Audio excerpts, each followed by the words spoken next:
What's up guys, welcome to my video. Jadi hari ini punya topik aku nak kongsi dekat korang tentang perkataan kalau. Setiap apa yang kita cerita mesti banyak perkataan kalau. Kalau tu semua jadi kalau. Aku dah tak boleh nak cakap apa lah. Perkataan kalau ni macam hilang pula idea aku nak cakap ni. Kalau dalam setiap urusan kita banyak menggunakan kalau, nescaya kambing pun boleh pakai Facebook. Kalau nak jadi. Itulah perkataan kalau.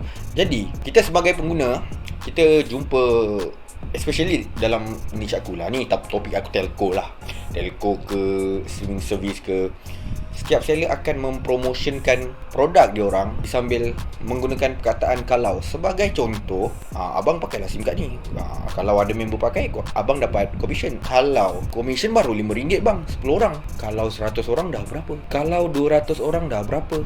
Kalau 1000 orang dah berapa commission abang? Memang semuanya pakai kalau. Jadi korang kena alert dengan perkataan kalau ni. Sebagai contoh lah, macam aku cerita tadi kan, menjual SIM card. Let's say kalau korang nak bekerja sebagai seorang penjual SIM card, tak ada masalah, tak salah, tak kira telco apa sekalipun. Tapi kalau boleh perkataan kalau tu korang abaikan sebagai seorang penjual baru yang baru nak menceburkan diri dalam bidang telco, jual SIM card ni kan. Abaikan perkataan kalau. Benda yang pertama korang kena utamakan adalah, boleh tak korang menjual SIM card. Jual SIM card ni bukan sekadar online, type dekat Facebook, share dekat 10 grup, 100 grup, 200 grup, boleh juga. Benda tu salah satu caranya untuk menjual. Tapi yang paling berkesan adalah jumpa orang secara face to face. Ataupun korang duduk dekat tengah-tengah bandar tu, cari tempat crowded, tahan orang, bang saya jual SIM card ni bang, jual. Itu lebih berkesan lah. Lagi-lagi kalau kita seorang yang petah bercakap dan kita mampu meyakinkan orang, senang-senang kita boleh grab customer tu. Benda ni korang kena fikir, mampukah korang untuk keluar daripada rumah, pergi ke tempat awam, tahan orang sana sini untuk menjual SIM card. Kalau benda macam tu korang tak mampu nak buat, korang jangan mudah terpedaya dengan perkataan kalau. Macam aku cakap tadi, tak mustahil lah kalau korang gunakan platform social media untuk memperkenalkan produk korang atau mengiklankan SIM card korang pun tak salah. Cuma itulah, dalam dunia buat duit dalam SIM card ni, you guys akan nampak satu iklan di mana ceritanya buat duit je lah. Memang semua orang suka duit lah. Bila nampak 1000, 2000, 10,000, semua orang akan tertarik, tak kira apa produk sekalipun. Kalau korang rasa korang bukan jenis orang yang suka menjual, there's no point korang melanggan SIM card tu, korang mendaftar sebagai ejen. Sebab aku jumpa orang-orang macam ni, dia bukan jenis penjual, dia memang tak minat berniaga, tapi dia tertarik dengan seller yang cakap kalau 10 orang pakai dah RM10, kalau 100 orang pakai dah RM1000 dah. Benda-benda macam tu yang dia tarik. Jadi benda ni agak tak best lah. Sebab apa kan, bermula daripada mengguna dan tertarik menjadi penjual, nak jadi seller SIM card. Cuba korang bayangkan kalau korang tak tertarik dengan menjual SIM card tu, korang kenal plan tu, faham plan tu, dan korang faham preference korang, keperluan korang, mungkin korang boleh just go for something plan internet yang betul-betul kena dengan preference korang.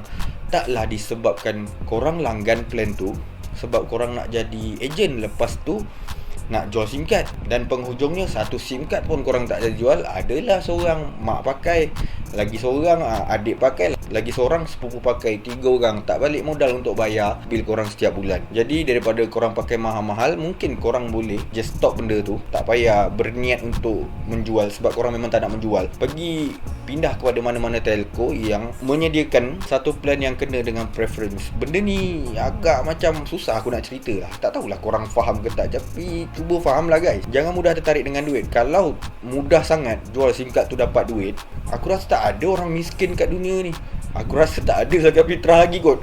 Walaupun zakat fitrah tu wajib, tapi itulah, masih ada orang susah kat dunia ni. Kalau sekadar jual SIM card tu boleh senang sangat nak kaya, tak ada orang miskin guys. Korang tahu tak, seller SIM card dekat luar sana yang income banyak-banyak tu, income besar, korang tahu tak kerja yang dia buat sebelum ni? Korang tak tahu kan? Kalau korang tahu, tahulah. Tapi kalau nak diikutkan, dia orang punya kerja bukan biasa-biasa. Dia orang kerja gila-gila punya.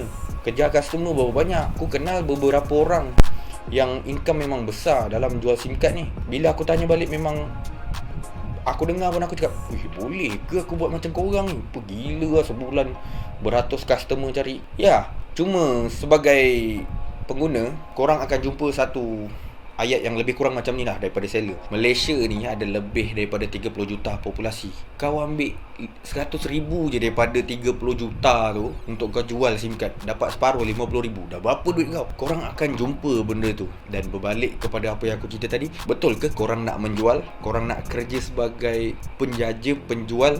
Kalau betul, go.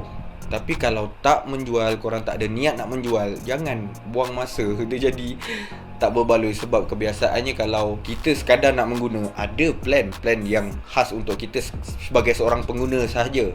Memang baloi.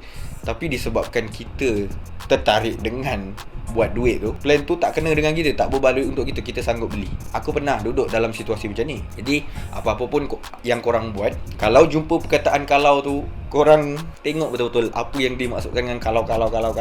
Aku tak tahu nak cakap macam mana hal kalau ni. Ui, perkataan kalau ni adalah satu perkataan yang paling jahat dalam dunia ni. Semua jadi kalau. Sudahlah merapu. Consider to subscribe, like kalau suka, share kalau berguna. I'll see you guys on my next video. Bye.